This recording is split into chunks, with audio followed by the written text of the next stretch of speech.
आज जो हमारा टॉपिक है वो है एरिया वेक्टर। Area vector.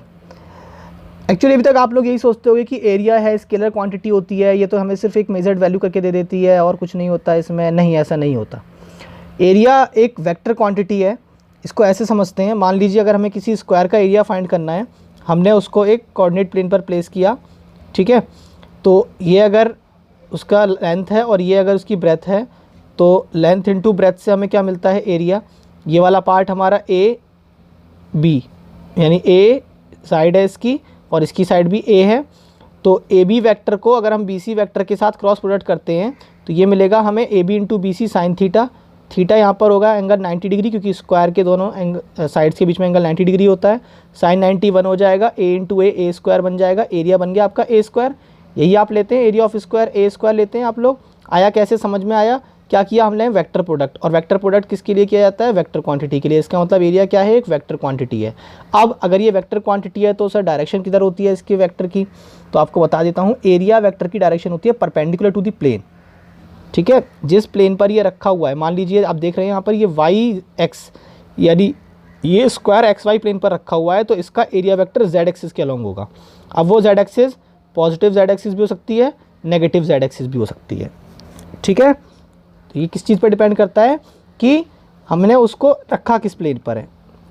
अगर हमने एक्स वाई प्लेन पर रखा है तो जेड एक्सिस के अलॉन्ग एरिया वेक्टर हो जाएगा, यानी कि area vector is always perpendicular to the plane of the surface. ये बहुत इंपॉर्टेंट पार्ट है, ये जरूर ध्यान रखिएगा, ये बहुत इंपॉर्टेंट पार्ट है। कोई भी एरिया वेक्टर अपने प्लेन के सरफेस के परपेंडिकुलर होगा। जिस सरफेस को, मतलब जिस सरफेस को जिस प्लेन में भी रखा होगा उसी प्लेन के वो परपेंडिकुलर हो जाएगा।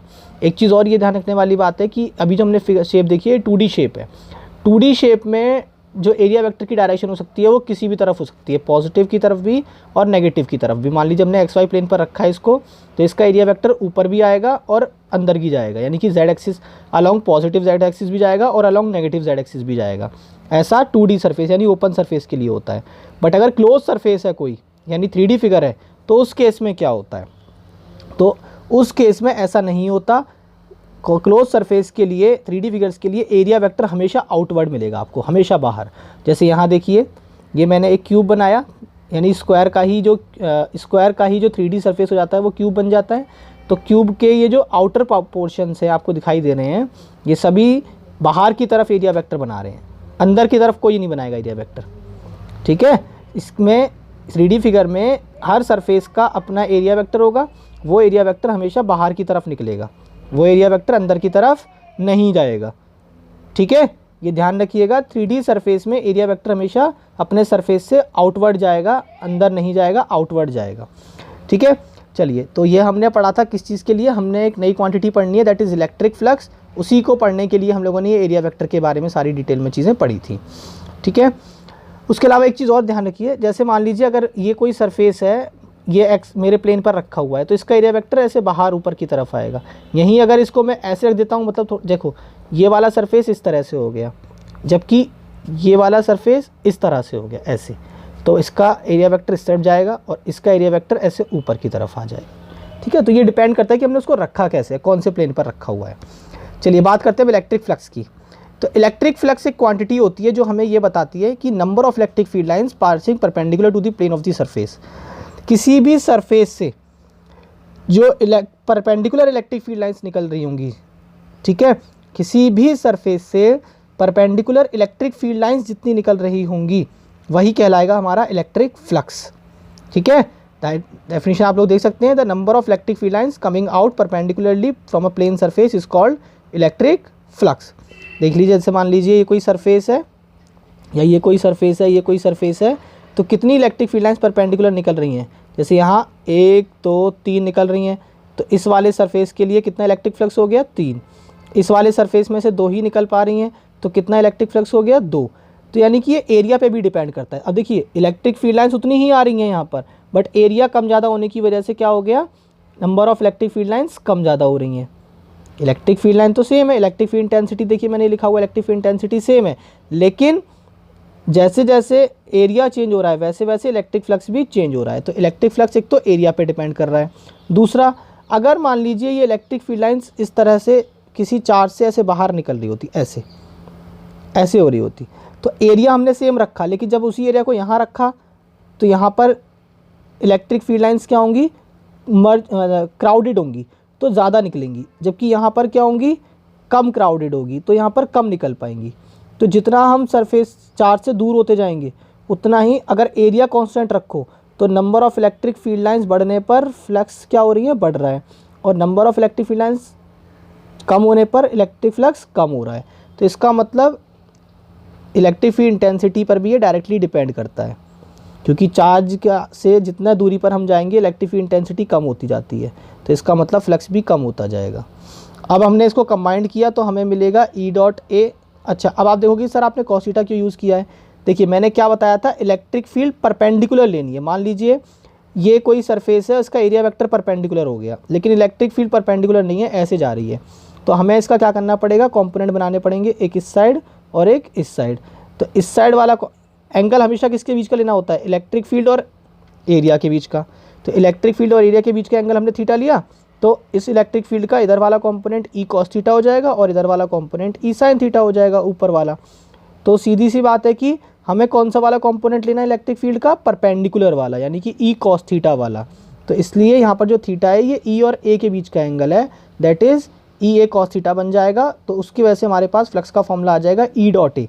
और वैसे भी आप लोगों को पता है कि फ्लक्स कैसी क्वांटिटी है, स्केलर। क्यों है स्केलर, क्योंकि ये सिर्फ नंबर ही तो बता रहा है, ये हमें यही तो बता रहा है कि कितनी इलेक्ट्रिक फील्ड लाइंस पास हो रही हैं। तो क्योंकि ये नंबर बता रहा है तो इसलिए स्केलर क्वांटिटी होगी, ठीक है। ऐसा यूनिट क्या हो जाएगी, इलेक्ट्रिक फील्ड की न्यूटन पर कूलम, और एरिया की मीटर स्क्वायर, तो ऐसा यूनिट क्या हो जाएगी इसकी, न्यूटन मीटर स्क्वायर पर कूलम, ठीक है।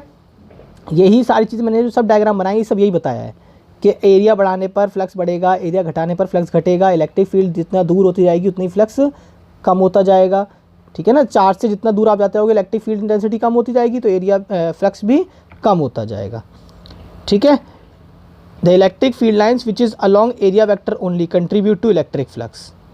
समझ आई बात, परपेंडिकुलर वाला नहीं, एरिया वेक्टर के अलॉन्ग जो जा रहा होगा इलेक्ट्रिक फील्ड लाइन्स वही कंट्रीब्यूट करेगा इलेक्ट्रिक फ्लक्स में। मैं ये नहीं कह रहा हूँ कि हमेशा हमें कहीं पर थीटा बन सकता है एंगल हो तो, लेकिन आप क्या लोगे, ई कॉस थीटा वाला कंपोनेंट लोगे। उसका कौन सा कंपोनेंट लोगे, ई कॉस थीटा वाला कंपोनेंट लोगे। यहाँ मैंने एक एग्जांपल लिया हुआ है, एग्जांपल लेके आपको समझाया हुआ है। ये देखिए क्वेश्चन है, find the net electric flux in the given figure. ये फिगर हमें गिवन है एक, इसमें आप देख सकते हो 3D फिगर गिवन है, सभी साइड्स जो है वो ए हैं, और इलेक्ट्रिक फील्ड इंटेंसिटी जो है यहाँ पर वो ई नॉट आई है। आई का मतलब यहाँ पर सिर्फ ये रिप्रेजेंट हो रहा है कि इलेक्ट्रिक फील्ड लाइंस जो है वो एक्स एक्सिस के अलॉन्ग जा रही हैं। इलेक्ट्रिक फील्ड लाइंस जो जा रही हैं वो हमेशा एक्स एक्सिस के अलॉन्ग जा रही हैं। तो वी हैव डिफरेंट सरफेसेस, बहुत सारे सरफेस हैं हमारे पास। तो चार, इसमें टोटल 6 सरफेस हैं, जिसमें से 4 सरफेस से तो अगर आप एरिया वेक्टर निकालोगे तो आपको इलेक्ट्रिक फील्ड के परपेंडिकुलर ही मिलेगा। जैसे एक एरिया वेक्टर होगा वाई एक्सिस के अलॉन्ग, तो वाई एक्सिस के अलॉन्ग एरिया वेक्टर हो गया, इलेक्ट्रिक फील्ड हो गई हमारी एक्स एक्सिस के अलॉन्ग, थीटा 90 कॉस 90 क्या होता है 0। तो 4 सरफेसेस से तो आपको इलेक्ट्रिक फ्लक्स क्या मिल जाएगा 0, क्योंकि दो, एक पॉजिटिव वाई की तरफ एक नेगेटिव वाई की तरफ, एक पॉजिटिव जेड की तरफ एक नेगेटिव जेड की तरफ, तो ये तो सब मिलकर 90 बना देंगे कॉस 0। बच्चे 2 सरफेसेस, इसका एरिया वेक्टर बाहर जाएगा और इसका एरिया वेक्टर इस साइड जाएगा। तो इस वाले का एरिया वेक्टर हमारा इस साइड इलेक्ट्रिक फील्ड के अलॉन्ग हो गया, थीटा हो गया हमारा 0 डिग्री, कॉस 0 की वैल्यू आ जाएगी यहाँ पर 1, तो 1 की वजह से, और एरिया हो गया साइड इंटू साइड मतलब एरिया ए स्क्वायर, तो ई नॉट ए स्क्वायर, ये हो गया फ्लक्स 1 का। और इधर पीछे वाले पार्ट का, सेकंड वाले पार्ट का थीटा कितना बनेगा, इलेक्ट्रिक फील्ड और एरिया वेक्टर के बीच का एंगल 180 डिग्री, कॉस 180 -1 होता है, तो यहाँ से minus E naught a square आ जाएगा। तो नेट फ्लक्स अगर हम निकालेंगे तो सबको प्लस कर देंगे, तो इसकी वजह से ये और ये कैंसिल होकर 0 और प्लस 0, टोटल फ्लक्स क्या आ जाएगा 0। यानी कि अगर किसी भी क्यूब को हम इलेक्ट्रिक फील्ड लाइंस में प्लेस कर देते हैं, ठीक है, यूनिफॉर्म इलेक्ट्रिक फील्ड में, ध्यान रहे यहाँ पर इलेक्ट्रिक फील्ड यूनिफॉर्म है, यहाँ से लेके यहाँ तक इलेक्ट्रिक फील्ड पूरे में क्या रही है, सेम रही है, चेंज नहीं हो रही है। एनसीईआरटी में जब आप क्वेश्चन करेंगे तो आपको जो इलेक्ट्रिक फील्ड लाइंस मिलेंगी वो हो सकता है कि चेंज होके मिल जाएँ, ठीक है। तो ये न्यूमेरिकल है जो मैंने करवाया है। ओके बाय, नेक्स्ट क्लास में हम लोग बहुत इंपॉर्टेंट पार्ट पढ़ेंगे, उसको ज़रूर आप देखिएगा।